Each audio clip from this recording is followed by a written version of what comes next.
지난주에 이어서 우리 요한계시록 말씀을 나눴는데 오늘부터 7교회에 보낸 서신 말씀을 우리가 함께 나누면서 하나님께서 교회들을 어떻게 바라보고 계시고 주님께서 우리 교회를 어떻게 세워가시기를 원하시는지를 우리가 함께 배우기를 원합니다.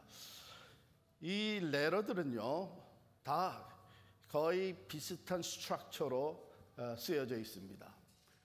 각 레터의 처음에 보면은 수신교회가 나와요. 오늘은 그 에베소 교회에 보낸 편지인데요. 첫 번째 교회에 보낸 편지죠. 그래서 앞에 보면 에베소 교회 사자에게 편지하라. 그 다음 편지, 그 맨 앞부분은 교회 이름만 바뀝니다. 이렇게 시작이 돼서 그 다음에는 이 편지를 보내시는 분, 예수 그리스도가 어떤 분이냐 하는 것이 묘사가 되는데 에베소 교회 편지에는 이렇게 묘사가 되어 있어요. 오른손에 있는 7별을 붙잡고 7 금촛대 사이를 거니시는 이가 이르시되. 그런데 이 묘사는 각 교회마다 달라요. 왜냐하면 그 교회의 영적 상태, 신앙의 그 실상을 아시는 주님이 거기에 걸맞는 메시지를 보내면서 그거에 따라서 예수님을 묘사하는 것이 달라집니다. 그러고 나서 본 내용이 나오는데 그것은 교회의 주인 되신 예수님이 교회를 평가한 내용이에요. 그래서 칭찬이 나오고 또한 책망이 거기에 나옵니다. 그러고 나서 이어지는 것이 권면과 또 경계의 말씀이 나옵니다. 즉 이제 평가 후에 이렇게 하라고 권면하시는 거죠. 그리고 그렇지 않으면 이런 일이 벌어질 것이다 경고하시는 것입니다. 그리고 마지막에는 이제 순종하면 그 결과 어떤 상급이 어떤 열매가 맺어질 것인가 하는 부분이 나오는데 이 부분에 가서는 이런 프레이즈가 먼저 시작이 돼. 귀 있는 자는 들을지어다. 그리고 이기는 자에게는 이 말씀대로 순종하는 자에게는 이러한 열매와 상급이 주어질 것이다. 이런 스트럭처로 each letter가 각 편지가 쓰여져 있습니다. 자, 오늘은 첫 번째 교회 에베소 교회에 보낸 편지입니다. 에베소 교회는 한마디로 어떤 교회였는가 이제 살펴보겠지만 제가 먼저 타이틀을 만들어 보면 에베소 교회는 다 가졌는데 정작 꼭 필요한 것이 빠져 있는 교회예요. 그래서 오늘 제목을 다 있어도 이것 없으면 안 돼 이렇게 제목을 붙였습니다. 여러분, 내가 모든 것을 다 갖추었다고 생각했는데 정작 꼭 필요한 것이 빠져 있어서 낙심되고 당황했던 적이 있으신가요? 아마 다 있으실 거예요. 제가 설교 준비를 하면서 내가 그런 경험인데 한 번은 간접적인 경험이고 두 번은 제가 직접 경험한 것인데 나성에서 이제 청년부 목회를 맡아서 목회할 때입니다. 좀 나이가 좀 든 그러니까 노총각에 속하게 된 형제가 와서 상담을 했어요. 결혼 상담입니다. 다 준비된 거예요, 이 사람이. 전문직도 프로페셔널 잡도 가졌고 또 인컴도 제법 높았습니다. 그리고 자동차도 2대를 가지고 있었고 이미 결혼하면 같이 살 콘도도 하나 마련해 놨었습니다. 다 준비가 됐는데 상담이 뭐냐 하면 여자가 없다는 거예요. 그럼 뭐해? 집하고 결혼할 거야? 그런 기억이 있고요. 두 번째는 우리 필그림 교역자들이 같이 하이킹을 갔어요.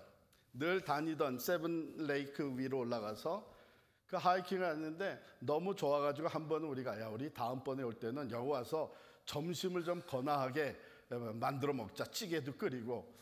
그래가지고는 다 분담을 해서 만반의 준비를 해가지고 올라갔습니다. 좀 무겁기도 했어요. 왜냐하면 올라가서 밥도 짓고 그 다음에 찌개도 끓이고 커피까지 마시려면 물을 다 가져가야 되니까 그 갤런 그 물들을 이제 들고 꼭대기까지 올라갔어요. 아주 좋은 자리, 야 여기면 딱이다. 그래가지고 자리를 정하고 시작을 하려고 그랬는데요. 성냥이 없는 거예요. 라이터가 없는 거예요. 다 준비해 갔는데 정작 꼭 있어야 될 성냥이 없어가지고 그거 다 다시 싸가지고 내려와가지고 우리 파라무스 성전에 있을 때 그 부엌에서 먹었습니다. 그래서 한 번은 제가 이제 과테말라 선교 여행을 지도자 세미나를 위해서 선교 여행을 떠났는데 뭐 과테말라는 이제 자주 왔다 갔다 했던 우리 한동안 선교를 열심히 했던 곳이죠. 짐을 다 싸고 가방 가지고 또 기내에서 요즘 음식을 안 주니까 기내에서 먹을 음식 간단한 음식도 갖고 또 읽을 책 가서 쓸 돈 다 준비했어요. 가서 할 강의안까지 그리고 마지막에 뭐 공항 라이드까지 다 준비가 돼서 갔는데 여권을 안 가져간 거예요. 그래서 다시 돌아와가지고 그 다음 비행기를 타고 갔습니다. 과테말라를 좀 자주 왔다 갔다 했었기 때문에 그냥 착각한 거예요. 이제 국내선 같이 착각을 한 거예요. 여러분 이렇게 다 준비돼도 정작 꼭 있어야 될 게 없으면 얼마나 허무해요. 얼마나 좀 낙심됩니까? 에베소 교회가 그런 교회였어요. 어떻게 보면 교회로서 갖출 걸 다 갖춘 것 같은데 정작 꼭 있어야 될 게 없었습니다. 제가 에베소 교회를 잠깐 소개하면 초대교회 제3대 교회라고 하면 예루살렘 교회, 그 다음에 또 어느 교회일까요? 안디옥 교회, 그리고 에베소 교회예요. 그러니까 당시 3대 교회에 들어갔던 에베소 교회, 그것은 사도 바울이 2차 선교 여행 때에 와서 복음을 전한 것입니다. 그래서 교회가 세워지죠. 여러분 바울이 에베소에는 근 3년을 머물렀어요. 여러분 사도행전 쭉 보게 되면요, 바울이 대부분 가가지고 그저 몇 주 또는 몇 개월 정도 머물다가 무브온해요. 왜냐하면 바울에게는 지금 땅끝까지 복음을 전해야 되겠다고 하는 열정이 대단했습니다. 그래서 한 곳에 오래 머물지 않고 계속해서 복음을 전했는데 옮겨 다니면서 유독 에베소에는 그 3년을 머물렀어요. 거기에서 말씀을 가르치면서 여러분 기억하시는 두란노 서원이 세워지고 아시아에 그 복음이 많이 퍼져나가게 됐습니다. 그렇게 교회가 에베소에 세워진 후 한 40년 지났을 때에 지금 이 편지가 에베소 교회로 전달이 되는 거예요. 자, 본문의 내용을 한번 잠깐 보시면, 죄송합니다. 하나 빠뜨렸는데 그 바울이 에베소에서 목회를 하던 그곳에 디모데가 가서 또 목회를 하고 나중엔 사도 요한도 그곳에서 목회하며 지냈다는 기록이 있습니다. 자, 그 교회에 보내는 편지 1절 말씀 다 같이 읽겠습니다. 시작. 오른손에 에베소 교회를 사자에게 편지하라. 그때 있는 7별을 붙잡고 7 금촛대 사이를 거니시는 이가 이르시되. 에베소 교회의 말씀을 전하는 예수 그리스도가 어떻게 소개됐나 하면요, 오른손에 있는 7별을 붙잡고 7 금촛대 사이를 다니신다. 여기 7별은 에베소 교회, 각 교회 사자라 그랬는데 이것을 엔젤, 천사로 번역을 하기도 하고 또는 그 영적 지도자, 목사로 해석을 하기도 합니다. 천사라는 것보다는 이것은 그 교회를 맡아서 섬기는 spiritual leader, 영적 지도자, 목사를 얘기하는 그 7별을 붙잡고 계시다. 그 리더들이 예수 그리스도께 속해서 그리스도의 다스림을 받는 사람들이라는 것이죠. 그리고 7 금촛대 사이를, 그 7 금촛대는 교회를 얘기하는 거예요. 그런데 그 사이를 다니신다 하게 되면 두루두루 살피시는 거예요. 그러니까 모든 것을 다 알고 계시는, 그러니까 교회의 통치자, 주권자이시면서 교회들을 샅샅이 다 살피고 계시는 예수 그리스도, 그분의 말씀에 먼저는 에베소 교회를 향한 칭찬이 나옵니다. 2절 3절을 같이 읽겠습니다. 시작. 내가 내 행위와 수고와 내 인내를 알고 또 약한 자들을 용납하지 아니한 것과 자칭 사도라 하되 아닌 자들을 시험하여 그의 거짓된 것을 내가 드러낸 것과 또 내가 참고 내 이름을 위하여 견디고 게으르지 아니한 것을 아노라. 뭘 아세요? 뭘 다 살피고 계세요?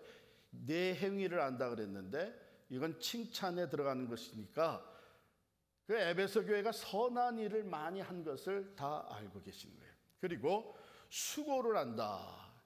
여기 이 헬라 원어는 코포스라고 하는 단어예요. 이 코포스 단어가 어떤 수고를 얘기하나 하면 최선을 다해서 전심전력해서 할 만큼 했기 때문에 이제 한 걸음 더 나아갈 수 없는 그런 수고를 얘기하는 거예요. 그러니까 자기들의 온 힘을 다해서 고난을 받기까지 수고한 거 내가 그거 안다 인정해 주시는 것이죠. 그 다음에 내 이름을 위하여 견디고, 그냥 견딘 것이 아니라 예수의 이름을 위해서 견뎠다고 하는 것은 신앙을 지키는 겁니다. 신앙의 정절을 지켜나가는 것입니다. 핍박을 받더라도, 희생을 치르더라도 바로 그 믿음, 신앙을 끝까지 잘 지켜낸, 뿐만 아니라 게으르지 않고 열심 있게 섬겼다. 부지런하고 충성스럽게 주의 일을 열심히 담당했던 교회입니다. 특별히 악한 자들을 용납하지 않았다 그랬어요. 그 당시에 많은 거짓 교사들, 거짓 선지자들, 거짓 사도들이 들랑달랑 하는데 오고 가는 이 모든 악한 자들을 무분별하게 받아들이지 않고 철저하게 검증을 해서 테스트를 해서 그들을 받아들였다는 것입니다. 그러니까 영적인 분별력이 확실했던 교회입니다. 그래서 영적인 분별력을 가지고 교회의 정통성을 잘 지켜나간, 그 악한 자들 중에 한 예가 니골라당입니다. 6절에 나오죠. 오직 내게 이것이 있으니 내가 니골라당의 행위를 미워하는도다. 나도 이것을 미워하노라. 니골라당이 당시의 이단인데요, 영지주의적 이단입니다. 이 영지주의는 어떤 철학을 가지고 있었냐면 모든 물질적인 것은 악한 것이고 영적인 것은 깨끗한 것이다. 그래서 예수님이 육체로 오신 것을 부인했습니다. 왜? 육체도 물질적인 것이기 때문에 우리와 같은 육체로 예수님이 오실 수 있겠느냐? 어떻게 악한 육체를 가지고 오실 수 있겠느냐? 이 더러운 육체가 어떻게 예수 그리스도를 품 수 있겠느냐? 이래서 육체로 예수님이 오신 것을 부인하게 만들었어요. 그래서 나중에 그 사도 요한이 요한 서신을 쓸 때에 이런 얘기를 합니다. 그리스도가 육체로 오신 것을 부인하는 자마다 적그리스도다, 이렇게 얘기를 해요. 자, 여기서부터 비롯된 게 율법 무용론입니다. 즉 이것은 무도덕주의와 같이 가는 것인데, 우리 육체가 워낙에 악하고 더러운 것이기 때문에 이것 가지고 우리 마음대로 살아도 괜찮다. 왜? 본래 이것이 악하고 더러운 것이니까. 그래서 영지주의에 빠진 많은 사람들이 예수를 믿으면서도 쾌락주의로 빠지는 거예요. 성욕과 탐욕과 자기들의 욕심을 따라서, 쾌락을 따라서 사는. 그래서 무도덕주의, 이것은 율법 무용론과 같이 가는 것입니다. 하나님의 말씀을 더 이상 지킬 필요가 없다. 그 계명에 이제는 더 아무 의미가 없다. 그러나 영혼은, 우리의 영혼으로는 깨끗한 것이기 때문에 우리는 절대로 죄를 짓지 않는다. 영혼의 무죄설을 또 퍼뜨리기 시작했어요. 이게 사실 얼마나 무서운 겁니까? 왜냐하면 우리가 예수 안에서 다시 태어난다는 것은 영으로 다시 태어나서 새 사람이 되어서 이제는 하나님의 말씀을 따라, 계명을 따라 순종하며 사는 가운데 우리가 성화되는 것이, sanctify 되는 거 아니에요. 그래서 예수를 닮아가는 것이 우리 신앙생활의 궁극적인 목적인데 그거를 무시하는 거예요. 그럴 필요가 없다는 거예요. 근데 에베소 교회는 이것을 철저하게 지켰습니다. 그래서 말씀대로, 계명대로 하나님의 공의를 따라서 성화되어야 되는 것, 이것을 강조하면서 이런 니골라당을 미워했어요. 그랬더니 주님께서 뭐라 그래요? 나도 이것을 미워하노라. 그러니까 이것은 칭찬 중에 하나죠. 요즘 말이죠, 우리가 교회가 세속화되고 있다 하는 얘기를 참 많이 하고 우리들의 신앙생활이 너무 세상에 물들어 있다, 또 교회가 분별력을 상실하고 있다, 그래서 영향력을 끼치지 못하고 있다, 이런 얘기들이 많이 돌고 있는 요즘 같은 시대에 에베소 교회 같은 거 괜찮은 교회 아니니? 어떻게 그런 교회가 다 있어? 이런 생각이 들죠. 그렇습니다. 그런 생각이 들 정도로 에베소 교회는 인정받는 교회였어요. 그런데 예수님이 책망을 하십니다. 4절 말씀 같이 읽겠습니다. 시작. 그러나 너를 책망할 것이 있나니 너의 처음 사랑을 버렸느니라. 에베소 교회의 가장 큰 문제가 처음 사랑을 잃어버린 거예요. 처음 사랑을 버렸어요. 즉 하나님께 대한 사랑이 식어져 버리고 이웃과의, 성도들 간의 사랑이 메말라져 버렸습니다. 좀 의아하지 않아요?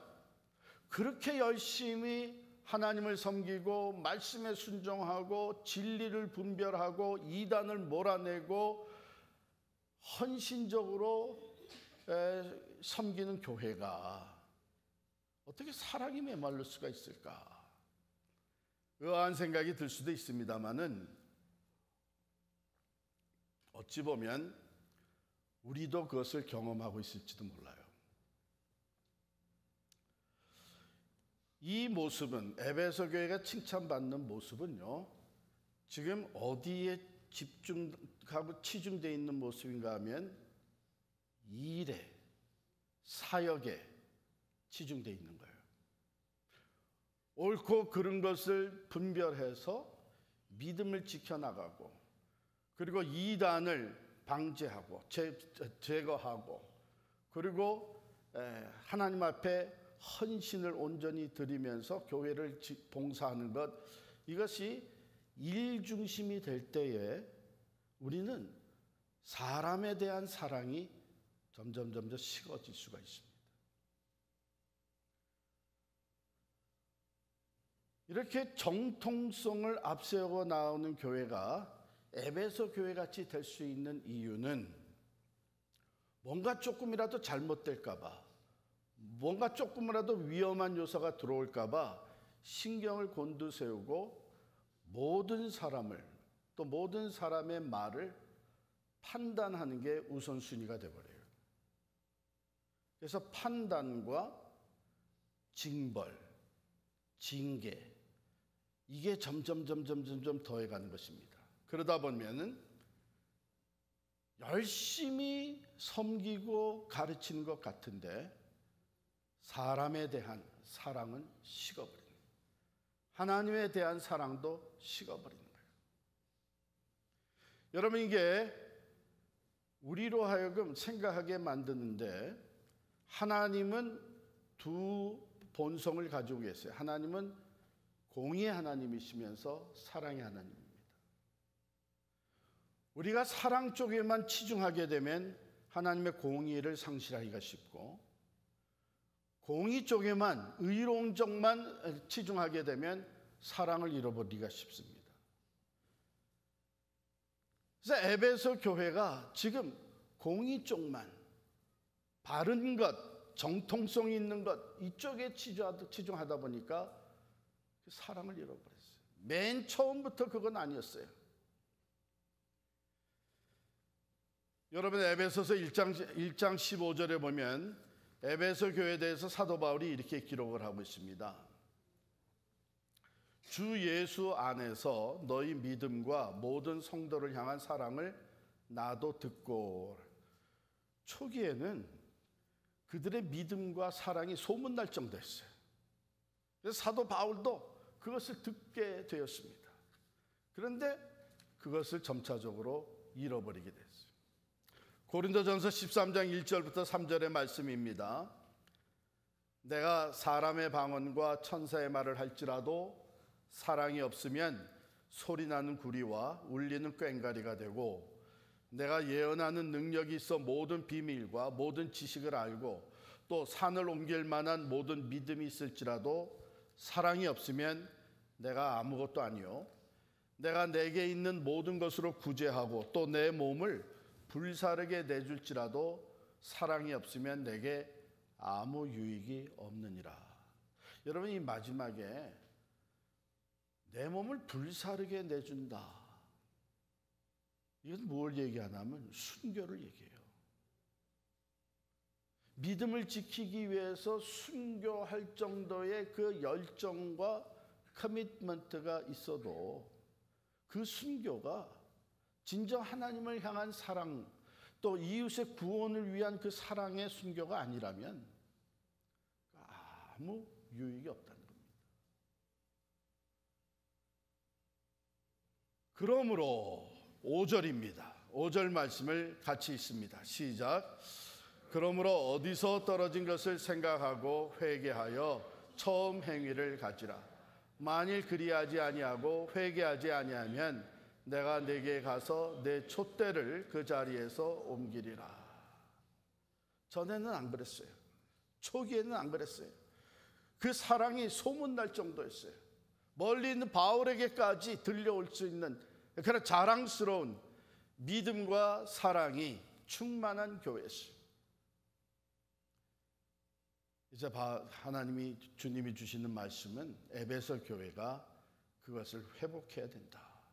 그 처음 사랑, 처음 행위를 회복해야 된다 말씀하십니다. 이것은 무엇이냐? 우리도 오늘날 예수님을 처음 믿었을 때 가지고 있었던 그 기쁨과 감격, 그 뜨거운 사랑. 그래서 예배를 드릴 때마다 참으로 그 감격, 구원의 은총이 너무 감사해서 눈물이 흐르고, 심지어 어떤 사람은 찬양을 할 때 예수라고 하는 단어만 나와도 눈물이 나올 정도였다 그래요. 그래서 남이 어떻든 나는 온 전심전력을 다해서 하나님을 예배하고 기쁨으로 주를 섬기고 사람 바라보지 아니하고 오직 주님 바라보며 그 은혜와 사랑에 감사하면서 봉사하고 그렇게 사랑으로 섬겼던 그것을 회복하라. 이게 첫사랑이에요. 첫사랑, 처음 사랑. 여러분, 첫사랑 기억이 있으세요? 제가 이런 질문을 하게 되면 아유, 이거 내 아내가 알면 안 되는데, 그런 생각. 그게 아니고 지금 결혼해서 같이 사는 그 아내, 그 남편과의 첫사랑을 생각해 보세요. 그걸 기억하라는 거예요. 거기에서부터 얼마나 지금 내가 떨어진, 이게 마찬가지로 우리 예수님과의 관계가 처음 예수님을 내가 영접해드리고 그 사랑에 너무 감격해서 기쁨과 감사와 그 뜨거운 사랑으로 예배와 말씀의 순종과 또 봉사와 헌신을 했던 이것을 잃어버렸다는 거예요. 이것을 회복하라는 거예요. 제가 이것들을 가만히 생각해 보니까 첫사랑은 이런 것이었는데 하는 생각이 들더라고요. 세 가지로 제가 요약을 해봤어요. 첫 번에 이 첫사랑을 가지고 있을 때는요, 자연스러운 관심이 일어납니다. 제가 제 아내를 대학교 캠퍼스에서 이제 처음 만나서 제가 그냥 쏙 빠졌죠. 그래서 따라 붙기 시작을 하고, 그냥 사랑에 빠졌는데, 그러니까요, 뭐 학생 모임이나 어디에 가면 자연스럽게 누구를 먼저 찾아요? 지금 여기 와 있나? 그때는 이름이 구진희예요. 난 결혼해서 양진희가 됐지만 자연히 찾아요. 그리고 그 다음에 뭘 살펴요? 혹시 그 옆에 빈자리가 있나? 가까이 가고 싶어서. 이게 첫사랑이 있으면 좀 관심 좀 가져 얘기 안 해도 자연스러운 관심이 생겨나죠. 주님과의 첫사랑에 빠지니까 자연스럽게 모든 일에 하나님이 먼저 생각이 나고 자연스럽게 교회에 대한 관심이 커지게 되고 이번에 또 이런 행사, 이런 예배, 이런 사역 관심이 저절로 일어나게 되는 게 이게 첫사랑입니다. 두 번째, 첫사랑은요, 여러분 다 경험을 해봤겠지만 자원하는 섬김이 있어요. 해달라고 얘기해서가 아니라 내가 자원해서 알아서 이 사람이 지금 뭐가 필요하구나, 이 사람은 어떻게 도움을 좀 줘야 되겠구나, 이렇게 자원하는 섬김이 있는 거예요. 왜 교회 생활도 그게 마찬가지거든요. 제가 대학에서 우리 지금 아내랑 데이트할 때 그때 왜 그런지 이 사람이 물건을 잘 놓고 다녔어요. 그래가지고 제가 그 물건을 다시 가지러 간 적이 한두 번이 아닙니다. 그런데 갖다 달라 그래서 아니에요. 보세요. 학교를 끝나고 햄버거 집에 들어가서 맛있게 먹고 제가 차를 운전해서 한 40분을 운전해서 집에 거의 다 도착을 했어요. 이제 데려다 주는 거죠. 그 아파트에 내려주려고 그러는데 하는 말이 그 햄버거 집에 가방을 놓고 왔다는 거예요. 그럼 제가 뭐라 그래요? 걱정하지 마. 내가 좀 갔다 올게. 뭐 어떻게 해달라고 얘기를 안 해도 자원하는 마음으로 섬기는 거예요. 그게 첫사랑이잖아요. 이제 뭐 필요한 게 없나? 부족한 게 없나? 내가 알아서 해주고 싶고. 그게 첫사랑이에요.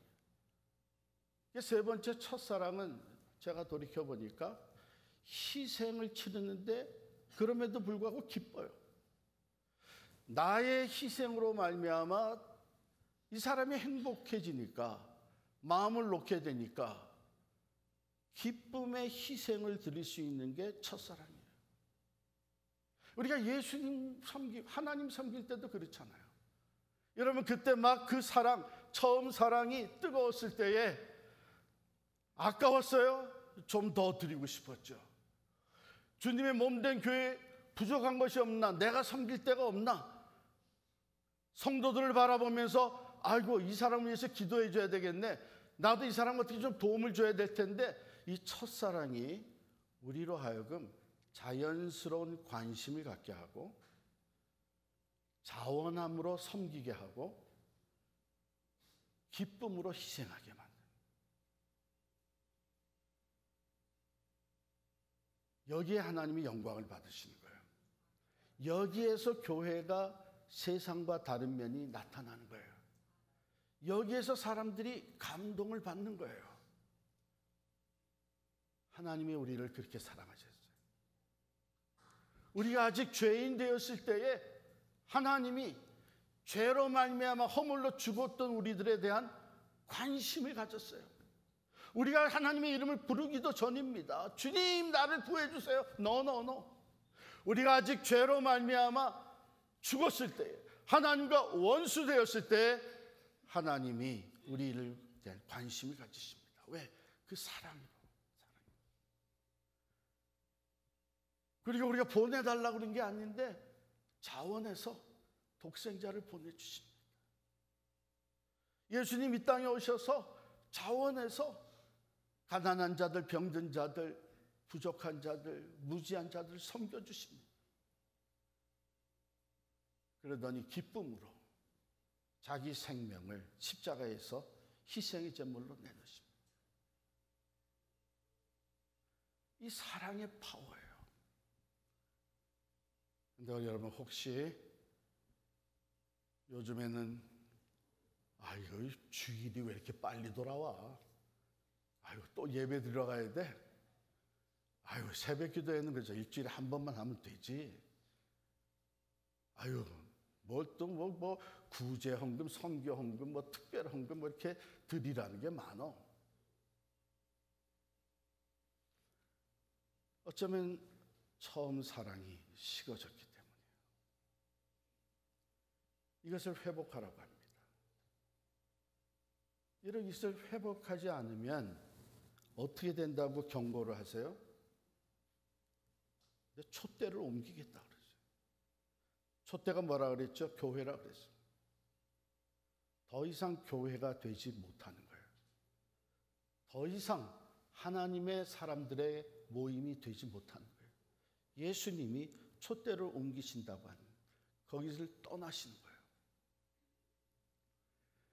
그렇기 때문에 처음 사랑, 처음 행위를 회복하는 것은 너무나 중요한 것입니다. 다른 거 다 있어도 그것이 빠져 있으면 아무 의미가 없는 거예요. 교회다운 교회가 될 수 없는 것입니다. 왜 그러면 이 처음 사랑이 그렇게 중요하냐? 여러분, 처음 사랑이 중요한 것은 하나님은 사랑이시기 때문에 그렇습니다. 우리가 섬기는 하나님은 사랑이에요. 공의의 사랑, 공의의 하나님일 뿐만 아니라 사랑의 하나님이시기 때문에 우리가 공의만 앞세워서 나가게 되면 우리는 진정한 하나님의 교회가 될 수가 없습니다. 에베소 4장 16절에 보면 오직 사랑 안에서 참된 것을 하여 범사에 그에게까지 자랄지라 그는 머리시니 곧 그리스도라 그랬어요. 우리가 하나님을 섬기며 하나님의 자녀로서 예수 그리스도 성자 하나님의 장성한 분량에까지 자라가는 것은 진리만 가지고는 되는 게 아니에요. 오직 사랑 안에서 참된 것을 할 수가 있어야 됩니다. 그래서 이게 그렇게 중요한 것이고, 두 번째는 교회는 사랑의 공동체가 되어야 됩니다. 요한복음 13장 34절에 보면 새 계명을 너에게 주노니 서로 사랑하라. 내가 너희를 사랑한 것 같이 너희도 서로 사랑하라. 너희가 서로 사랑하면 이로써 모든 사람이 너희가 내 제자인 줄 알리라. 이 사랑이, 우리가 서로 그리스도 안에서 서로 사랑하는 것이 그리스도의 제자라는 것, 즉 그리스도의 공동체라는 것이 증거로 나타나는 거예요. 그래서 이게 중요합니다. 교회는 사랑이 기본이 돼야 됩니다. 세 번째로는요, 우리가 성화를 이루어가며 참된 그리스도를 닮아가는 이 성화의 과정, 여기에는 말씀의 순종이 따라와야 되는데, 보십시다. 우리 마태복음 22장 36절부터 제가 읽겠어요. 한 율법사가 예수님께 와서 물었습니다. 어느 계명이 크니까? 모든 율법 중에서 어느 계명이 크니까? 예수께서 이르시되 마음을 다하고 목숨을 다하고 뜻을 다하여 주 너의 하나님을 사랑하라 하셨으니 이것이 크고 첫째 되는 계명이요 둘째도 그와 같으니 네 이웃을 네 자신같이 사랑하라 하셨으니 이 두 계명이 온 율법과 선지자의 강령이니라. 다른 모든 율법, 계명, 하나님의 말씀을 실천하고 순종하고 실천하는데 그 중심이 뭐냐? 하나님 사랑, 이웃 사랑이에요. 그렇기 때문에 이 사랑 안에서 우리는 말씀에 순종하며 성숙한 신앙인으로 자라갈 수가 있습니다. 마지막으로 하나님의 미션에 참여하는 이 선교적 삶이 사랑이 없이는 이루어질 수가 없습니다. 하나님이 세상을 이처럼 사랑하사 독생자를 주셨으니, 독생자를 보내신 그 하나님의 동기, 마음의 동기, 보내심이 어디서부터 비롯됐냐? 사랑에서 비롯됐어요. 오늘 교회가 파송하고 선교사를 보내고 또 우리 스스로가 선교적 삶을 나아가서 살아가는데 가장 중심에는 이 사랑이 있어요. 영혼을 사랑하는 마음, 선교적 삶을 살게 만듭니다. 이것이 이렇게도 중요하기 때문에 오늘 이것을 회복하라고 합니다.